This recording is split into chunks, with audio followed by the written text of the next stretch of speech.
아침 일라디오. 안녕하십니까. 오늘 아침 일라디오 아나운서 전주리입니다. 이번 주에도 오승원 아나운서를 대신해서 진행하겠습니다. 지난 주말 사이 북아프리카 모로코에서 규모 6.8의 강진이 발생했죠. 120년 만에 겪는 가장 큰 규모라고 하는데요. 공식 집계 사망자만 2,100명, 부상자도 그 이상이라고 합니다. 아직 폐허가 된 건물 잔해 속에 갇힌 실종자도 많은데요. 인명구조의 골든타임으로 여겨지는 지진 발생 이후 72시간이 얼마 남지 않았습니다. 이런 급박한 상황에서 구조 현장은 맨손으로 잔해를 파헤쳐야 할 정도로 한없이 열악하고 큰 난항을 겪고 있는데요.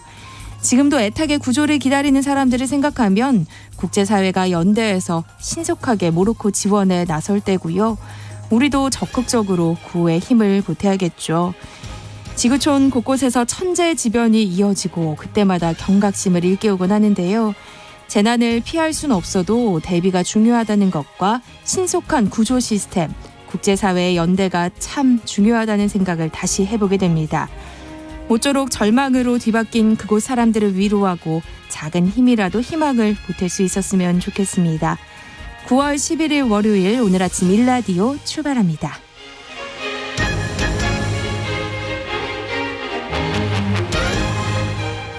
오늘 아침 일라디오 이 시간은 물론 KBS 일라디오의 모든 프로그램은 유튜브 KBS 일라디오 공식 채널이나 모바일 콩 어플리케이션을 통해서 실시간 함께 하실 수 있습니다. KBS 일라디오 채널 구독과 좋아요, 댓글 많이 부탁드릴게요. 자, 매주 월요일 이번 주 농작업 정보 시간 준비되어 있고요. 건강의료 처방전 시간에는 아직도 해결되지 않은 기생충 문제에 대해서 알아보겠습니다. 또 하나의 세상 IT 시간에는 최근 인도까지 성공시킨 각국의 달 탐사 경쟁에 대해서 살펴봅니다. 청취자 여러분 참여하실 수 있는 퀴즈도 관련해서 드릴게요.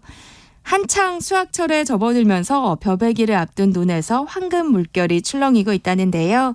평화 곳곳에서 벼를 수확하는 이 농기계가 바빠지고 소리도 요란해지고 있다고 합니다. 이 농기계는 곡식을 베는 일과 탈곡하는 일을 한꺼번에 처리하는데요. 농사일을 모르신 도시인들은 잘 모르시겠죠? 그래서 오늘은 보기 드리겠습니다. 1번 트랙터, 2번 콤바인. 추첨을 통해서 농촌진흥청에서 제공하는 웰빙 혼합 잡곡 세트를 한 분께, 향긋한 커피를 드실 수 있는 모바일 커피 쿠폰을 4분께 드리겠습니다. 방송에 참여하실 분들은 단문 50원, 장문 100원이 드는 유료 문자 샵 9730으로 보내주시기 바랍니다. 유익한 정보와 살아있는 이야기가 있습니다. KBS 오늘 아침 일라디오. 한 주간 농가에서 알아둬야 할 주요 농작업 정보를 전하는 시간입니다. 가루쌀 많이 들어보셨나요? 일반 쌀과 다르게 물에 불리지 않아도 잘 빠지는 특성이 있어서 쌀 수급 안정은 물론 수입 밀가루까지 대체할 수 있을 것으로 기대하고 있는데요. 가루쌀을 이용해서 고추장 만드는 기술이 개발됐다고 합니다. 농촌진흥청 대변인실 정병진 농촌지도관 연결해서 알아봅니다. 안녕하세요. 네, 안녕하세요. 네, 새로운 농업 기술 소식부터 살펴보죠. 가루쌀을 활용해서 고추장 만드는 기술을 개발했다는데 어떤 내용인가요? 네, 가루쌀은 농촌진흥청에서 개발한 신품종 벼입니다. 일반 쌀보다 전분자 배열이 성글고 강도가 낮아 쉽게 부서지고 물 흡수도 빨라서 밀가루를 대체할 가공원료로 적합하다고 알려져 있습니다. 이번에 개발한 제조 기술은 농촌진흥청이 샘표식품기술연구소와 함께 가루쌀 품종인 바로미 2호의 전처리와 발효 조건을 연구해서 찾아냈는데요. 네, 어떤 결과를 찾아냈나요? 네, 바로미 2호를 2주간 발효한 쌀 발효물을 고추장 총량 대비 55% 비율로 섞었는데요. 이런 방법으로 고추장을 만들었을 때 가공 공정 중 수화 시간은 75%, 발효 시간은 50%로 줄어들어 연중 고추장 생산량을 최소 200% 정도 늘릴 수 있을 것으로 기대하고 있습니다. 네. 또 고추장을 사용해 요리 적합성도 검토해봤는데요. 한식인 제육볶음에서는 국산쌀로 만든 고추장과 비슷한 수준이라는 평가를 받았고요. 서양식 닭봉구이에서는 비린내 제거와 요리와의 조화성이 높다는 평가를 받았습니다. 네, 가루쌀을 보다 다양한 분야에서 활용할 수 있겠어요. 네, 맞습니다. 최근에 장류 제조를 위한 밀, 쌀 등의 수입을 수급이 불안정해지고 있어서 이를 해소하기 위해 원료의 국산화가 필요한데요. 앞으로 가루쌀을 활용한 수출용 글루텐 프리 고추장 제품 개발 등과 연계한 연구도 계속 추진하고요. 장류뿐만이 아닌 다양한 발효식품에도 활용할 수 있는 기술 개발도 적극적으로 추진해 나갈 계획입니다. 네, 많이 활용될 수 있길 기대해 보겠습니다. 이제 추석이 2주 앞으로 다가왔는데요. 논밭에 곡식도 과일도 익어가는 풍경들이 펼쳐져 있을 것 같아요. 이번 주 농업 기상 전망은 어떤가요? 네, 추석을 앞두고 온갖 곡식과 과일들이 잘 익을 수 있도록 햇살의 역할이 매우 중요한 시기인데요. 당분간은 비 소식이 없으면 좋겠습니다. 하지만 이번 주는 오늘 경상권과 제주도는 대체로 흐리고 한때 비가 오겠고요. 전국적으로도 대체로 흐린 날이 많을 것으로 예상이 됩니다. 기온은 아침이 18도에서 23도, 낮에는 25도에서 31도로 평년과 비슷하거나 조금 높겠습니다. 환절기에 접어들어 아침 저녁으로 제법 선선합니다. 항상 건강관리 잘 하시기 당부드리겠습니다. 네, 이번 주 농가에서 실천해야 할 주요 농작업 정보도 알아보죠. 먼저 벼농사는 어떤 관리가 필요할까요? 네, 가루쌀의 경우 지금이 한창 벼알이 여물어 가는 시기인데요. 균일한 품질과 안정적인 생산 확보를 위해서는 병해충 예찰과 방제, 그리고 물관리 등이 매우 중요합니다. 네. 벼 생육 후기에는 이삭도열병, 입지무늬 마른병과 벼멸구, 홍목나방 등의 병해충이 발생할 가능성이 높기 때문에 수시로 예찰을 실시하고 발생하면 바로 방제를 해주셔야 합니다. 그리고 뿌리의 기능이 떨어지기 쉽기 때문에 논물을 2 내지 3cm 정도로 얕게 되거나 걸레대기를 해서 뿌리 활력을 높여주셔야 하겠습니다. 혹시 비 오는 날이 잦아지게 되면 수발화 피해가 발생할 수 있습니다. 잘 관찰하셔서 수발화 발생 시 논물을 빼주고 조기 수확하는 방안도 고려하셔야겠습니다. 네, 관리 잘하셔서 피해 없도록 하셔야겠습니다. 수수, 기장 등 이 밭작물 수확할 때 주의할 사항은 뭐가 있을까요? 네, 수확 시기에 접어든 밭작물은 적게 수확을 해서 뒷구루 작물인 밀보리, 마늘, 양파 등의 파종이 늦어지지 않도록 해야 하는데요. 수수는 일반적으로 9월 중순에서 10월 상순이 수확 적기입니다. 콤바인으로 수확할 때는 씨알의 수분 함량이 13%까지 낮아질 때 수확하시면 되겠습니다. 그리고 기장은 수확 시기가 늦어지게 되면 쌀아기 발생률이 높아져서 도정 수율과 품질 저하의 원인이 되기 때문에 출수 40일경에는 수확을 하셔야겠습니다. 네, 적게 수확하셔서 동계작물 파종에 차질이 없도록 해야겠습니다. 자, 노지 채소들은 또 어떤 관리가 필요한가요? 네, 노지 고추 재배 농가는 비가 자주 올 경우 탄저병이 확산될 우려가 있습니다. 수시로 관찰을 하셔서 병든과 실은 발견 즉시 제거해 확산을 차단해야 하겠습니다. 네. 그리고 붉은 고추는 가능한 빨리 수확을 하고 수확 후에는 2 내지 3일 정도 후숙을 해서 완전히 착색시킨 다음 건조해 주시면 되겠습니다. 또한 밭에 정식한 가을 무배추는 생육 상황에 따라서 정식 후에 15일 간격으로 3회 정도 적정량의 웃구름을 주시면 되겠습니다. 네, 과일을 수확할 때 주의해야 할 사항도 알려주세요. 네, 과일은 한 나무에서도 열매 달린 위치에 따라서 과실의 익음때가 다르기 때문에 익은 과실만 골라서 여러 차례 나누어 수확을 하셔야 합니다. 그리고 혹시라도 덜 익은 미숫가루를 출하할 경우에 소비를 위축시킬 수도 있기 때문에 주의해서 잘 익은 과일만 수확해서 포장 규격에 따라서 다양하게 출하해 주셔야 하는데요. 특히 신품종을 재배하는 경우 과실이 익었을 때를 잘 살펴서 적게 수확하고 크기, 색깔별로 선별을 철저히 해서 출하해 주시기 바랍니다. 네, 환절기에 가축 사육 농장에서 좀 주의해야 할 사항은 어떤 게 있을까요? 네, 환절기에는 폭염으로 줄었던 가축의 식욕이 왕성해지기 때문에 양질의 사료를 넉넉하게 주고 깨끗한 물도 충분히 제공해야 합니다. 한우 농가는 송아지에게 초유를 충분히 주시고 우방 보온 관리를 통해서 호흡기 질환 질병과 설사병을 예방해 주시고 젖소는 유방염 발생이 증가할 수 있으니 규칙적이고 위생적인 착유 관리와 축사 바닥 관리가 필요합니다. 그리고 망아지는 계절 번식으로 봄에 태어나 가을에 젖을 떼는 시기가 되는데요. 네. 이때 스트레스로 영양 부족이 발생하지 않도록 고에너지 사료와 질 좋은 풀사료를 충분히 급여해 주셔야겠습니다. 네, 이번 주 농작업 정보 잘 들었습니다. 농촌진흥청 대변인실 정경진 농촌지도관이었습니다. 고맙습니다. 네, 감사합니다.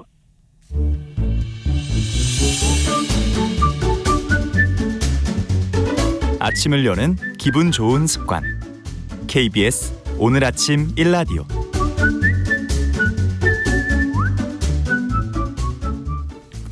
네, 의료 서비스와 질병에 대한 다양한 이슈와 정보 살펴보겠습니다. 오늘은 우리나라에서 아직도 해결되지 않은 기생충에 관한 얘기를 준비하셨다고 합니다. 박한슬 약사 나오셨습니다. 어서 오세요. 안녕하십니까?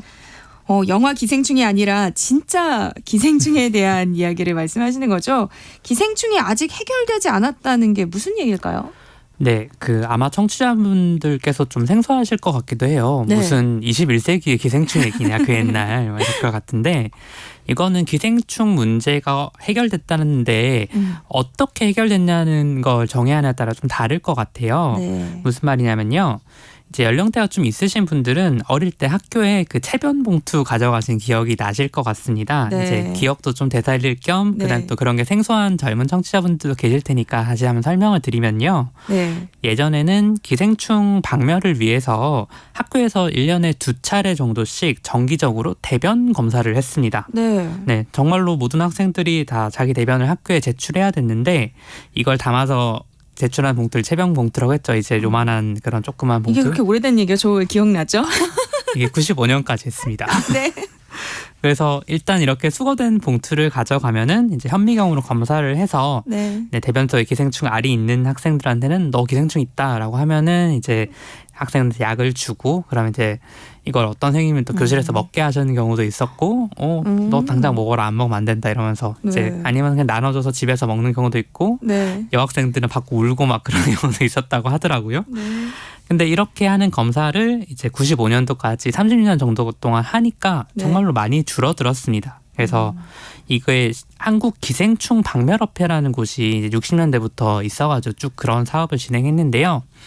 71년 기준으로 우리나라 인구의 한 84% 정도가 장내에 기생충이 있더라 이런 결과가 나왔었는데 네. 이게 사실은 어린이나 유소년 인구를 빼고 검사한 걸 거 아니에요. 그러다 보면은 정말로 실질적으로 전 국민이 다 기생충이 있는 그런 나라였는데 네. 이게 97년 기준으로는 이제 2.4%까지 줄어들어서 이거만 보면 정말 큰 성공이라고 할 수가 있죠. 네. 그런데 사실은 이게 기생충 중에 일부 계열만 박멸한 것이라는 걸 아시는 게 중요하다고 생각합니다. 그러니까 기생충을 일부만 박멸했다. 좀 더 설명을 해주셔야 할 것 같아요. 이거는 우리가 이제 기생충 박멸 얘기 전에 우리나라엔 그럼 대체 왜 그렇게 기생충 감염률이 높았을까? 요거를 좀 이해하는 게 중요한데요. 네. 우리는 이제 밭에서 농사 지을 때 예전에는 이제 인분을 삭혀서 거름으로 주는 경우가 많았지 않습니까? 네. 예전에 사실 화학 비료가 잘 없었으니까 그랬던 건데 이때 만약에 기생충에 감염된 사람의 인분을 그렇게 처리를 하다 보면은 기생충 알이 그 안에 섞여 있는 거죠. 그래서 이걸 밭에 뿌리면 채소에 그게 그대로 이제 남아 있어서 이제 채소를 수확하면 그렇게 되는데 네. 해외에서는 조금 나은 게 거기는 이제 뭐 샐러드 이런 거 먹긴 하지만 채소를 잘 안 먹지 않습니까? 거긴 익혀서 먹던지 이런 경우가 많은데 네. 우리는 또 쌈 문화가 발달을 했잖아요. 그렇죠. 그러니까 이제 채소를 익히지 않고 생으로 많이 먹다 보니 기생충 알도 사람 몸을 들어오고 좀 더러운 얘기라고 생각할 수 있는데 이제 그런 경로를 통해서 이제 기생충이 또 생기고 그 사람 인분을 또 쓰니까 또 확대되고 이런 일들을 계속 반복하다 보니까 기생충 감염이 되게 높아진 거거든요. 네. 이런 종류의 기생충을 토양 매개성 기생충이라고 부르는데요. 네. 이제 말 그대로 이제 땅을 통해서 옵는 그런 기생충이라는 건데 이게 체변 봉투를 이제 받아서 확인해 보면 나오니까 네. 요거를 박멸하는 데 성공한 건데 사실은 이제 그거 말고 다른 기생충들이 또 있습니다. 그래요? 그럼 네. 지금 남아있는 기생충은 뭐 어떤 종류인 거예요? 이게 좀 사람들이 오해하시는 경우들이 좀 있는데 우리나라에 아직도 기생충 문제가 있다라고 하면은 좀 애꿎게 돼지고기를 떠올리시는 분들이 많으신 것 같아요. 아직도 네. 이제 돼지고기 바싹 익혀 먹어야 된다. 돼지에 기생충이 맞아요. 있다. 이런 얘기를 많이 들으셨을 것 같아요. 근데 사실은 이게 90년대 이후에는 국산 돼지고기에서는 소위 말하는 돼지 기생충, 요걸 낙모충이라고 하는데 네. 이게 나온 적이 없거든요. 없어요. 네, 그래서 국산 돼지고기 먹을 땐 사실 그렇게 바싹 익혀 먹는데 이런 건 이제 통용되지 않는 얘기고요. 네. 이러면 또 그러면 수입산은 또 문제되는 거 아니야? 이렇게 생각하실 수가 있는데 우리나라가 검역을 그렇게 대충 하지는 않는 나라라서 다행히도 이제 그런 돼지 기생충이 있는 나라에서는 돼지고기 수입을 하질 않고 있습니다. 네. 그러다 보니까 이제 수입산이든 국산인 간에 우리가 삼겹살 그렇게 바짝까지 익혀 먹을 필요는 없다라는 걸 좀 아시는 게 좋을 것 같고 네. 그래서 실제로 이제 애꿎은 돼지고기가 아니라 우리한테 지금까지도 기생충 문제를 일으키고 있는 거는 회입니다. 회요? 네, 제가 이제 오늘 이 주제를 준비한 게 이제 여름도 네. 어느 정도 한풀 꺾였고 이제 여름철엔 보통 회를 드실 때 뭐 비브리오 폐혈증이라든지 이런 게 있으니까 여름에 회를 먹지 말아야지 이제 가을엔 괜찮겠다라고 생각을 하시는데 네. 민물고기 회에서는 굉장히 좀 주의를 기울이실 필요가 있습니다. 근데 민물고기를 회로 많이 먹나요? 보통은 뭐 익혀서 매운탕이라던가 찜이라던가 이렇게 많이 먹잖아요. 맞습니다. 보통은 저희가 민물고기 먹는다고 하면 뭐 붕어찜이라든지 뭐 이런 것들을 생각하시는 경우가 많은데 생각해 보면은 저희가 회로 먹는 경우들이 꽤 있어요. 예를 들어서 이제 그 붉은색 깔 나는 그 송어회 같은 거 이런 것도 민물고기이기도 하고 이제 향어회나 쏘가리회, 가물치회 이런 것도 민물고기를 회로 먹는 경우거든요. 네. 그런데 문제가 되는 건 여기에 이제 간 흡충 예전에는 이제 이걸 간 디스토마라고 불렀는데 네네. 그게 들어있는데 그걸 모르고 그냥 드시는 거죠. 근데 이렇게 오해하시면 안 되는 게 이제 일반적으로 우리가 식당에 가서 이제 사 먹는 민물고기 회는 대부분 양식입니다. 네, 양식으로 하는 그런 민물고기들은 이제 뭐 송어나 향어, 쏘가리 같은 것도 저희가 양식에 성공을 했거든요. 그래서 식당에 공급되는 건 대부분 이런 거라서 안심하고 먹을 수가 있는데 네. 문제가 되는 건 우리가 낚시로 잡은 자연산이에요. 그러니까 우리가 보통 자연산 고기라고 하면 횟감도 자연산이 더 신선하고 좋아. 그럼요. 그렇죠. 이렇게 생각을 하시는데 바닷고기는 모르겠지만 이제 민물고기 같은 경우는 우리가 이제 쇠고둥이라고 하는 중간 매개체가 있습니다. 기생충에. 근데 그거를 개들이 자연에서는 잡아먹을 수가 있으니까 그걸 잡아먹는 과정에서 자기 몸속에도 기생충이 생기는 그런 구조거든요. 그래서 아무리 깨끗한 물에 사는 민물고기라고 해도 우리가 낚시로 그걸 잡아서 그냥 먹는 거는 정말로 주의를 하셔야 되는 거예요. 네. 이게 특히나 원래 어부로 민물고기를 잡으시는 분들은 이게 위험하다는 거 알고 계십니다. 주변에 그런 사례들도 있으니까. 네. 근데 이제 장년층 분들께서 이제 은퇴하시고 소일거리로 주변에 강도에 있으니까 낚시나 하자. 그냥 낚시로 딱 잡으면 이거 회로도 먹을 수 있다더라. 신선하고 하니까 얼마나 좋겠냐. 그렇게 먹다가 나도 모르게 기생충에 감염되는 사례들이 생기는 거죠. 실제로 뭐 조사를 해보면 그런 수치들이 나와요? 이게 이제 실제로 질병관리청 조사를 보면요. 우리나라에서 기생충이 좀 빈번하게 발생하는 지역들이 있습니다. 그런데 공교롭게도 이게 다 큰 강 주변이에요. 이제 낙동강, 섬진강, 금강, 영산강 이런 곳들. 근데 이제 좀 구체적인 수치를 좀 말씀드리면 네. 2022년 기준으로 이제 3만 명 정도를 표본 조사를 했습니다. 질병관리청에서. 그랬더니 3만 명 중에서 5% 그러니까 1,500명 정도가 정말로 기생충을 가지고 있더란 거예요. 요즘 시대에도. 네. 근데 이게 더 문제가 되는 건 지역별로도 좀 다르다는 거예요. 네. 이제 가장 많이 나온 곳이 좀 불명예스러운 거라서 이제 지명을 얘기하면 좀 부끄러워하실 수도 있을 것 같은데 전남 광양시는 인구의 13% 정도 표본 조사했더니 기생충에 감염돼 있었는데 굉장히 높은데요? 그렇죠. 그런데 이제 그거랑 비슷한 게 이제 2등, 3등이 이제 경북 안동시랑 전남 순천시 이런 곳들에서 이제 민물고기 낚시로 해서 회로 드시는 분들이 좀 많으신가 봐요. 네, 그런 거를 이제 주변에 이제 이 지역에 계시는 분들이 있으면 주변에 그렇게 드시면 좀 말려주시면 좋을 것 같고요. 네. 이게 그러면 뭐 기생충 예전에 뭐 장에 뭐 있고 해도 어릴 때 기생충 다 겪어봤지 않냐? 그거 뭐 문제 되냐? 이렇게 생각할 수가 있는데 네. 이게 사실 간 디스토마, 간 흡충이라고 부르는 것들은 굉장히 좀 사람 몸에 위험할 수가 있거든요.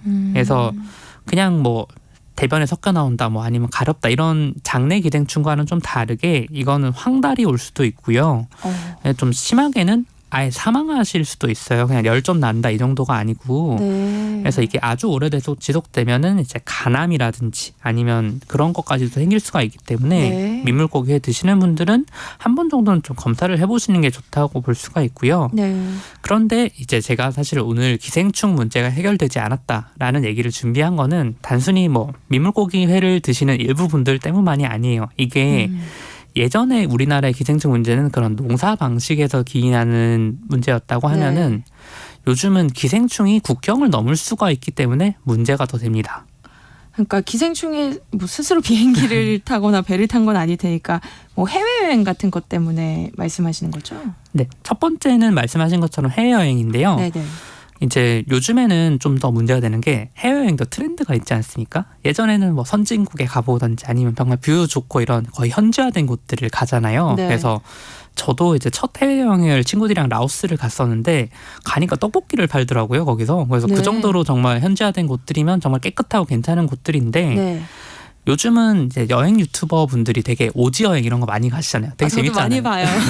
근데 이게 그럼 나도 한번 가볼까? 이렇게 해서 가시는 경우들이 있는데 네. 이게 문제가 되는 게 뭐냐면 우리나라는 30년 동안 아까 말씀드린 체변 봉투 그거 얼마나 싫었어요. 그런 걸 하면서까지도 잘 관리를 해서 네. 사실 이런 민물고기 회 같은 특수한 경우가 아니면 어디 가서 뭘 먹어도 크게 문제는 없거든요. 네. 그런데 이런 식습관을 그대로 가지고 우리가 그런 개발도상국에 가면은 네. 거기서도 나 이걸로 좀 먹을 수도 있지 해서 먹었다가 정말 우리나라에서도 생소한 그런 종류의 기생충에 감염될 수가 있는 거거든요. 정말 큰 문제가 뭐냐면 정말 역설적이게도 우리나라가 기생충 관리를 너무 잘했다 보니 우리나라에서 실제로 의사분들 중에서도 실제 기생충을 봤다 이런 분들이 좀 점점 드물어지고 있다는 거예요. 네. 그래서 이제 기생충 질환 치료해본 분들은 기생충 때문이라 생각할 수 있는데 갑자기 열이 나고 아파요. 근데 왜 그러지? 뭐 코로나인가? 뭐 이렇게 생각하지 기생충이라는 게 머릿속에서 아예 사라져버린 상태인 네. 거죠. 그러니까 이제 비유하자면 미국에는 총기 난사 사건이 워낙 많으니까 외과 의사분들이 총기에 대한 수술이나 이런 거 굉장히 잘하신다고 알고 있습니다. 전 세계에서 네. 제일 잘하는 참 안타까운 일인데 근데 우리나라는 그런 게 드무니까 이제 총상이 있으면 또 일부 유명한 외과 의사 선생님들이 또 계시잖아요. 네. 근데 그런 것처럼 우리나라에서는 기생충에 대한 관리가 잘 안 되고 있다 그런 질환에 근데 더 문제가 되는 건 두 번째 경우인데 기생충이 국경을 넘은 두 번째 경우가 바로 탈북자분들입니다. 그러니까 북한 쪽은 좀 위생 수준이 열악하니까 탈북자분들은 기생충 질환을 앓는 경우들이 좀 있으신 거군요. 네, 맞습니다. 이게 오늘 방송 앞부분에서 우리나라에 기생충이 많은 이유로 농업에서 인분을 삭혀서 거름으로 주는 거, 그다음에 네. 쌈무나 이런 게 있는데 사실은 북한도 우리랑 똑같지 않습니까? 그렇죠. 그러니까 북한에서는 여전히 화학 비료나 이런 게 부족하기 때문에 그런 방식으로 농업을 많이 진행을 하고 있어요. 네.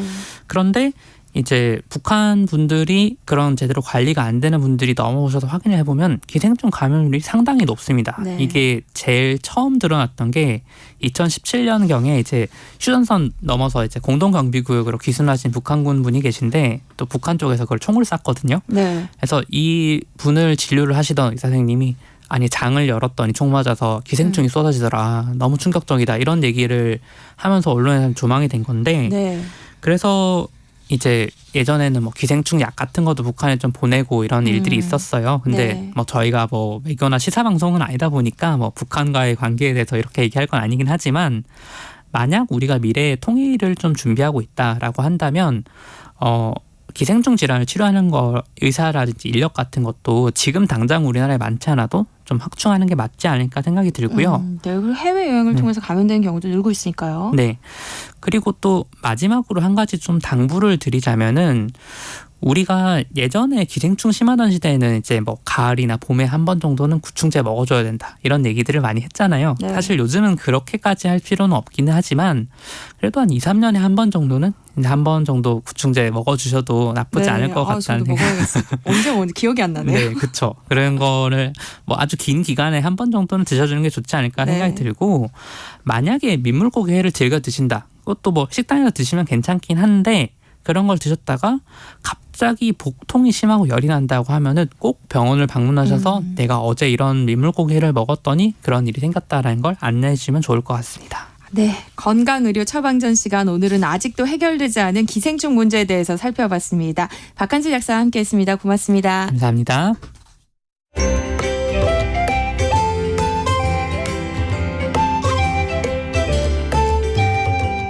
상쾌한 하루의 시작. KBS 오늘 아침 일라디오. 우리가 반드시 알아야 할 또 하나의 세상 IT 시간입니다. 오늘은 최근 인도가 무인 달 탐사선을 역사상 처음으로 달 남극에 안착시켰다는 소식이 있었죠. 이 기존의 우주 강국들도 달 착륙에 속도를 내고 있는데요. 우리는 언제쯤 이런 소식을 들을 수 있을까요? 히든브레인 연구소 송태민 소장입니다. 안녕하세요. 네, 안녕하세요. 와, 인도에서 인류 역사에 한 획을 긋는 일을 했다고요. 달 탐사선 찬드라얀 3호가 세계 최초로 달 남극 착륙에 성공했어요. 네, 맞습니다. 일단 이번 착륙 성공이 어떤 의미인지, 그다음에 인도가 우주 개발 강국으로 뜨는 이유에 대해서 한번 오늘 살펴보려고 합니다. 네. 특히나 이 방금 말씀 주셨던 찬드리안이라는 뜻은 이제 상크리안어로 달의 차량이라는 뜻입니다. 그래서 이제 인도는 미국과 소련, 중국에 이어서 네 번째로 달 착륙에 성공한 나라가 되는데요. 네. 이 찬드라얀 3호가 8월 23일 날 달 남극에 착륙을 한 거예요. 네. 우선 달 남극의 착륙은 전 세계 중에서 인도가 유일합니다. 즉 이제 최초인 거죠. 네. 네, 이 착륙하게 된 것도 7월 14일 날 지구를 출발을 시켰고요. 약 40일 만에 착륙을 하게 된 이런 부분이라고 보면 될 것 같고요. 이 찬드라얀 3호는 달 남극에 약 30km 상공해서 착륙을 위한 하강을 시작을 했는데요. 네. 서서히 이제 속도를 줄이면서 착륙을 하는데 이것도 역시 이제 유튜브로 생중계를 했다고 해요. 그래서 전 세계에서 약 700만 명이 동시에 지켜봤다고 합니다. 상당히 놀라운 기술이고 대단한 성과라는 생각이 네. 드는데요. 일단 달에 착륙하는 게 상당히 어려운 일이잖아요. 맞습니다. 지난달에도 사실 이제 러시아에서 이제 공개한 자료에 따르면은 러시아의 루나 25호라는 이제 달 궤도로 가는 이제 착륙선이 있었어요. 네. 하지만 달 표면하고 충돌하면서 착륙에 또 실패를 했었고요. 네. 인도는 이제 달 착륙에 성공했는데 이 말고도 또 일본에서도 지난 4월에 진행했고 또 러시아 또 8월 또 진행했지만은 전부 다 실패를 했기 때문에 인도가 세계에서 굉장히 또 우주 기술력이 최고다라는 얘기가 또 나오는 부분도 있을 것 같습니다. 사실 이미 약 50년 전에 인류까지 이미 이제 수차례 달을 발을 디뎠잖아요. 네네. 근데 지금은 사실 이 무인 탐사선 착륙조차 쉽지 않은 걸 보면은 왜 이럴까라는 생각이 약간 들기도 하는데 네네. 이 전문가들에 따르면은 달 궤도를 빠르게 돌다가 이 달의 지면 월면으로 이제 천천히 하강하는 기술이 굉장히 또 어렵다라고 하더라고요. 그렇기 때문에 게다가 또 중요한 게 러시아의 실패가 관련해서는 미국과의 달 개발 주도권 경쟁이 굉장히 또 심하다라고 합니다. 그렇기 때문에 기술적으로 완벽하지 않은 착륙선을 현재 무리하게 또 달로 보내는 게 아니냐라는 이런 국제 정치적인 의미도 뭐 있다라고 생각이 듭니다. 네. 이 외에도 실패하는 이유를 좀 찾아봤었는데요. 네네. 2019년도에는 이스라엘에서도 이제 스페이스 1이라는 이제 만든 달 착륙선 베레시트 같은 것도 보내게 됐었는데 또 월면과 충돌을 하면서 또 부셔지게 됐었고요. 지난 5월에 또 일본 기업에서도 보냈던 것들도 역시 전부 다 달하고 충돌을 하는데 이 착륙을 하면서 천천히 내려오는 게 아니라 세게 한마디로 팍 떨어지는 거죠. 그래서 산산조각이 나가지고서 안에 있던 모든 로봇과 이런 것들 쓸모없게 됐다라고 또 보면은 될 것 같습니다. 네. 그러니까 여러 나라들이 다 시도를 하고 실패를 하는데 그 와중에 이렇게 어려운 일을 인도가 해냈다는 거잖아요. 네, 맞습니다. 게다가 또 달의 남극은 세계 최초잖아요. 네. 진짜 대단하네요. 근데 왜 이렇게 어려운 달의 남극으로 가려고 하는 걸까요? 네. 우선 뭐 기술력을 뽐내기 위해서는 아니겠고요. 네. 그거보다는 다른 이유가 될 것 같은데. 네, 있을 것 같아요. 네. 현재는 일단 남극 자체가 지면이 굉장히 울퉁불퉁하다고 해요. 그래서 착륙 자체가 굉장히 어려운데 그래도 여기를 끝까지 가려는 이유 네. 한 가지 한번 얘기를 해볼게요. 네네. 첫 번째는 이제 물을 찾아서입니다. 달 남극은 이제 햇빛이 하나도 들지 않는 이런 지역들이 있는데요. 이 지역에서는 얼음이 풍부하게 있을 것으로 이제 추정을 하는 겁니다. 그래서 미래에 이제 유인 기지를 건설을 한다라고 했을 때는 네. 여기가 제일 좋지 않나라고 생각이 물이 드는 있어야 거예요. 되니까. 맞아요. 네. 왜냐하면 얼음이 있다고 한다면은 식수와 산소까지 얻을 수 있기 때문에 네. 기지에서는 사람이 살아갈 수 있을 것이라고 보고 있는 거고요. 네. 이 달 남극은 이제 지면이 아까 울퉁불퉁 이런 크레이터들이 많다라고 했는데 네, 이런 부분을 또 도전했던 이유는 달 착륙은 이때까지는 항상 달의 앞면에서 항상 밝은 부분에서 네. 했던 거죠. 네. 이번에는 이제 뒤에서 했던 부분인데 이걸 알아낸 이유도 사실 인도의 이 찬드라얀 1호가 달 궤도를 돌면서 뒤에 영구적으로 음영 지역이 있다. 있다라는 걸 알았고 이 상태에서도 물이 있을 것 같다라는 관측 결과가 있으면서 그래서 이번에 또 다시 도전을 했다라고 보면 될 것 같습니다. 네. 자, 두 번째 이유로는 이제 먼 우주로 향한 정거장 역할을 이 달에서 해낼 수 있지 않을까라는 부분이고요. 이 한마디로 물을 분해해서 수소를 만들면은 연료로 쓸 수도 있고 화성과 같은 더 먼 이런 우주로 향하는 탐사 로켓을 달에서 쏘아 올리면은 더 좋지 않을까. 왜냐하면 달의 중력은 지구의 6분의 1이다 보니까 네. 아무래도 지구에서 보내는 것보다는 훨씬 더 적은 비용과 적은 이제 연료로 보낼 수 있다라는 부분이 또 될 것 같습니다. 네. 네, 마지막으로는 이제 풍부한 자원이 있을 것 같아요. 달 남극에는 이제 핵융합 발전에 필요한 헬륨-3라는 것이 많이 있다라고 추정되는데 이 헬륨-3의 1g은 석탄 40톤하고 비슷한 에너지를 낼 수 있다고 합니다. 그러니까 엄청난 양의 차이가 되겠죠. 네. 그다음에 이제 반도체, 전기차 등 첨단 기술 제품을 만드는데 사용하는 히토류라는 게 있는데 네. 이런 히토류를 지구로 가져올 수 있다면은 국가 경쟁력도 그만큼 높아질 수밖에 없기 때문에 뭐 이런 다양한 이유로 이제 달로 가려는 것입니다. 네, 여기서 궁금해지는 게 만약에 이렇게 달에서 자원을 캐기 시작했어요. 네. 그러면은 그건 누구의 몫이 되는 거예요? 뭐 우주의 것이니까 인류 모두의 것이 되는 네네네. 건지 아니면 그걸 발견한 특정 국가의 소유가 되는 건가요? 뭐 네. 이에 대한 조약 같은 게 있어요? 맞아요. 일단은 조약 같은 게 분명히 존재하니까 이들도 뭐 자기의 역할에 맞춰서 움직이겠죠. 네. 네. 일단은 선점하는 이유 자체가 국제 조약에 따라서 달의 영토는 어느 국가도 소유할 수 없다. 하지만 착륙을 먼저 하거나 기반 시설을 설치할 경우 네. 기득권이 인정될 수밖에 없는 거죠. 그렇기 때문에 달 남극 착륙 같은 경우는 아무래도 물이 있을 수도 있다라고 했으니까 네. 먼저 거기다가 뭐 관련된 기구를 설치하면은 그 나라가 전부 다 이제 관련된 것들을 뭐 얻을 수 있다. 한마디로 경제적 이득을 최대한 누릴 수도 있다라는 부분이 있을 것 같고요. 네. 미국 같은 경우는 이제 스페이스 X를 키우는 이유도 사실 여기에 있을 것 같은데 일론 머스크의 이제 스페이스 X라는 회사는 사실 거의 망하기 직전이었어요. 그러다가 2020년에 미국 정부가 자국 기업이 만약에 달을 비롯해서 우주 자원을 자유롭게 채굴하는 것을 돕겠다라는 행정명령까지 발표하기도 했습니다. 한마디로 스페이스 X 등 우주를 신사업으로 하는 이런 프로젝트가 있다면은 자기네들이 우주 자원 채굴에 좀 더 돈을 지원해 주겠다라는 부분들이 있는 거고요. 근데 여기서는 약간 논란의 여지가 좀 있어요. 이유는 뭐냐면은 미국 같은 경우는 행정명령에 우주 공간이 법률적으로 물리적으로 인간 활동의 영역이라고 하면서 미국은 우주를 뭐 세계 공동의 자산으로 보지 않는다. 우리 거다라는 거죠. 네. 네, 이게 사실 어떻게 또 얘기를 되냐면요. 실제 미국 자체가 1979년도에 프랑스와 호주 등 이제 18개의 국가가 체결한 이제 달 협정이라는 게 있어요. 네. 그 달 협정에 미국은 가입하지 않았습니다. 네, 이 협정의 내용이 뭐냐면은 달 탐사는 모든 국가의 이익을 위해서 수행해야 하며 달 천연 자원은 인류 공동 유산으로 규정한다라는 이런 내용을 담고 있는데 미국은 그냥 우리가 우리 거 하겠다라는 부분이기 때문에 앞으로는 약간 국가적 이런 분쟁까지 벌어질 수 있지 그러게요. 않을까라고 생각이 듭니다. 어쨌든 뭐 미국의 달 연구는 그동안 우리가 많이 들어왔잖아요. 네. 근데 인도는 사실 익숙하진 않아요. 네. 원래 인도가 이렇게 우주뿐만 아니라 달에도 관심이 많았어요? 네, 저도 사실 이번에 알아보면서 처음 알게 됐는데요. 네. 미국 같은 경우는 나사라고 있잖아요. 그럼요. 미국, 네. 미국 맞아. 항공우주국이라고 있는데 인도도 역시 있습니다. 인도 우주연구기구 ISRO라고 있을 정도로 이게 1969년도에 이미 만들어져서 개발을 하고 있는 상황이었고요. 네. 이번 달 남극에 착륙했던 것도 찬드라얀 3호잖아요. 한마디로 1호와 2호가 있었죠. 1호 같은 경우는 아까 간단히 얘기했지만은 달 궤도를 돌면서 착륙엔 실패했지만은 이 메마른 달이 아니다. 물 분자가 있는 것 같다라는 사실을 밝혀낸 게 1호였고요.